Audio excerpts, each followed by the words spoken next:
श्रीनाथ जी, गुरु गोरखनाथ जी के चरणों में आदेश आदेश आदेश। महामाई, महाकाली, भैरव बाबा, भगवान दत्तात्रेय जी, नवनाथ 84 सिद्धों के चरणों में आदेश आदेश आदेश। आप सभी को आदेश आदेश। अलख निरंजन। बात करते हैं मंगल राशि परिवर्तन की। देखिए, मंगल राशि परिवर्तन का प्रभाव गोचर में काफी अधिक होता हुआ हमने देखा है। 45 दिन में मंगल देव अपनी राशि बदलते हैं। आज बात करते हैं मेष लगन और मेष राशि। आखिर क्या प्रभाव होगा मंगल देव के राशि परिवर्तन का मेष राशि पर। यह चंद्र कुंडली के आधार पर हम आपको आपकी राशि बता रहे हैं। तो मेष राशि, सबसे पहले आपको बता दें कि मंगल देव 13 मार्च को मिथुन राशि में प्रवेश कर रहे हैं। मिथुन राशि बुध की राशि है और मंगल देवता और बुध देवता में आपस में मैत्री नहीं है, तो मंगल देव अपने शत्रु के घर में प्रवेश कर रहे हैं। लेकिन यहाँ पर सबसे अच्छी बात यह है कि मंगल देव 3 नक्षत्रों से इन 45 दिनों के दौरान गोचर करेंगे, जिसमें कि 2 चरण मंगल देव के खुद के होंगे और 4 चरण राहु देवता के नक्षत्र से, और फिर उसके बाद बृहस्पति देव के 3 चरणों से मंगल देव विचरण करेंगे। 20 मई तक मिथुन राशि में ही मंगल देव रहने वाले हैं। क्या है मंगल देव? क्रोध है मंगल देव, पराक्रम है मंगल देव, निडरता है मंगल देव, हथियार है मंगल देव, गुस्सा है मंगल देव, जल्दबाजी में निर्णय कराने वाले हैं मंगल देव। श्रीनाथ जी, गुरु गोरखनाथ जी के चरणों में आदेश आदेश आदेश। बात करते हैं सिंह लगन, सिंह राशि के लिए मंगल देव का यह गोचर क्या क्या सौगात लेकर आया है। देखिए, सिंह लगन में यदि देखा जाए तो मंगल देव 9वें भाव के स्वामी होते हैं और साथ ही चतुर्थ के स्वामी होते हैं। तो सिंह लगन में सिंह राशि वालों के लिए मंगल देव बहुत ज़्यादा कारकत्व लिए बैठे हैं। और यह आपके कौन से भाव में आने वाले हैं? आय भाव में। दृष्टि की इनकी बात की जाए तो धन भाव पर पड़ेगी, फिर पंचम भाव पर, और फिर आपके 6ठे भाव पर मंगल देव की दृष्टि पड़ेगी, जो कि मिथुन राशि में बैठ करके ये डालेंगे। मंगल देव का गोचर 45 दिनों का है, आप जानते ही हैं।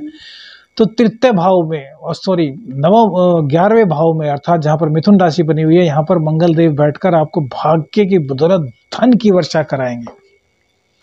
ज्ञान के बल पर आप बहुत कुछ अर्जित करेंगे, लेकिन अहंकार आपके अंदर आ गया तो दिक्कत होगी। अहंकार का समावेश मत होने दीजिए। जब मंगल देव सपोर्ट करते हैं तो कहीं ना कहीं अहंकार का आना, जल्दबाजी में निर्णय लेना, ये सब चीज़ें आ ही जाती हैं। तो इनको आपको जड़ से ख़त्म कर देना है। आपको बिल्कुल भी इनको अपने बीच में नहीं आने देना।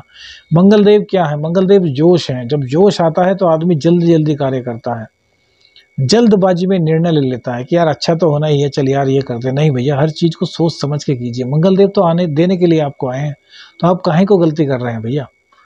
नहीं, गलती नहीं करनी, जल्दबाजी में निर्णय नहीं करना। सिंह लगन वाले वैसे भी थोड़े धाकड़ किस्म के लोग होते हैं, और मंगल देव भाग्य के स्वामी होते हैं, और मंगल देव कुंडली में अच्छे स्थान में बैठे हैं तो और ज़्यादा पराक्रमी हो जाते हैं। तो इसलिए भैया आपको इन चीज़ों का ध्यान रखना है। आपको इनकम तो 101% मंगल देव इस गोचर काल में कराएंगे ही कराएंगे। मंगल देव बुध की राशि में बैठे हैं और गोचर इनका अपने ही चरणों से होगा, अपने 2 चरणों से। उसके बाद में फिर राहु, फिर बृहस्पति के गोचर से। तो यहाँ पर घबराने की आवश्यकता नहीं, बस आपको अपना मार्ग आय का सही रखना है। किसी भी गलत तरीके से आपको आय नहीं करनी। कोई भी गलत आपके पास प्रपोजल आता है कि आप यह इनलीगल कार्य कर लीजिए तो इससे आपको इतनी इनकम हो जाएगी, तो आपको उस लालच में नहीं पड़ना।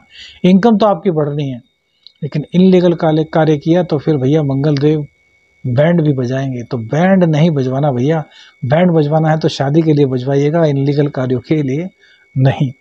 बात करते हैं मंगल देव की दृष्टि की। तो देखिए, मंगल देव दूसरी दृष्टि आपके धन भाव पर डालेंगे, और धन भाव की बात करें तो यहाँ पर बुध देव भी कारक होते हैं और इनकम के स्वामी होते हैं, जिनके की राशि में मंगल देव बैठ रहे हैं, तो आपके लिए धन सृजित कराने का काम यह करेंगे। इनकम को बढ़ाने का कार्य तो करेंगे ही, धन सृजन की आपको अंदर से सेविंग के लिए, अभी तक आपकी सेविंग नहीं थी लेकिन अब सेविंग के लिए आपको लगने लगा कि यार सेविंग करनी चाहिए।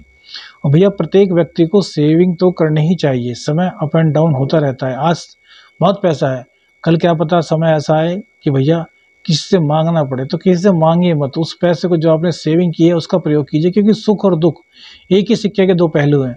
आज सुख है तो कल दुख आएगा, और भैया दुख है तो भी सुख आएगा ही आएगा। इसलिए आपको किसी भी हालत में अग्रेसिव नहीं होना, जल्दबाजी में कोई भी निर्णय नहीं करना। आपको अपने निर्णय पर पूरा ध्यान रखना है, आपको पूरी तरीके से सजग रहना है, जोश में रहना है। वहीं इनकी दृष्टि द्वितीय भाव पर पड़कर आपको धन दिलाएगी, फिर पंचम भाव पर दृष्टि पड़ेगी, तो पंचम भाव में आप खुश हो जाइए। प्रेम संबंधों में दिक्कत थी, प्रेम संबंधों की दिक्कत दूर होगी।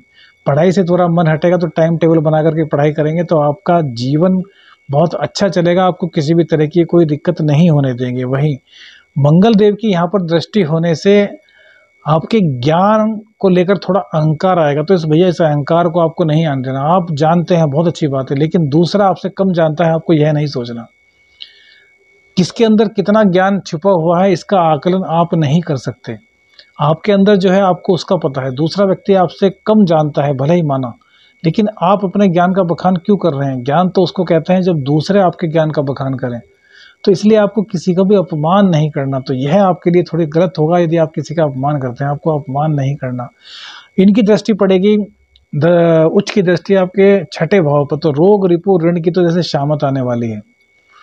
आपकी ज़िंदगी में रोग रिपु ऋण को लेकर कोई परेशानी चल रही थी तो अब उसके दूर होने का समय आ गया है। और रोग को, रिपु को, ऋण को मंगलदेव ढोल बजा बजा करके आपकी ज़िंदगी से खदेड़ देने वाले हैं। लेकिन इसके लिए मंगल देव का आपकी कुंडली में भी बलि होना बहुत आवश्यक है। देखिए कुंडली मेन होती है, कुंडली जब अच्छी स्थिति में मंगल देव की होगी तभी गोचर का भी प्रभाव होगा, लेकिन गोचर का प्रभाव बिल्कुल भी नहीं होगा ऐसा नहीं है। गोचर का प्रभाव होगा, लेकिन मंगल देव अच्छे हैं तो अधिक अच्छा होगा, बुरे हैं तो कम अच्छा होगा, लेकिन लाभ तो होगा। वो आपकी कुंडली में डिपेंड करेगा। और दशाएं आपकी खराब चल रही हैं तो फिर भैया मंगल देव क्या कर पाएंगे। तो कुंडली को पूर्ण रूप से देखना अति आवश्यक है। तो कुंडली की दशाएं अच्छी हैं, प्रतंत्र अच्छा चल रहा है और फिर मंगल देव का अच्छा गोचर आ गया तो सब कुछ अच्छा ही अच्छा है, अन्यथा तो फिर दिक्कत हो ही सकती है। अब ऐसी स्थिति में उपाय क्या करना है जिससे कि मंगल देव का यदि कोई दोष है तो वह समाप्त हो जाए। तो भैया हनुमान जी के लिए आपको सुंदर कांड का पाठ करना है मंगलवार और शनिवार को, क्योंकि कंटक शनि भी यहाँ पर शनिदेव चल रहे हैं। तो मंगल देव की आराधना करेंगे, हनुमान जी की आराधना करेंगे तो आपको लाभ ही लाभ होना है। बिल्कुल भी चिंता मत कीजिए। श्रीनाथ जी, गुरु गोरखनाथ जी के चरणों में आदेश आदेश आदेश। अलख निरंजन। हर हर महादेव।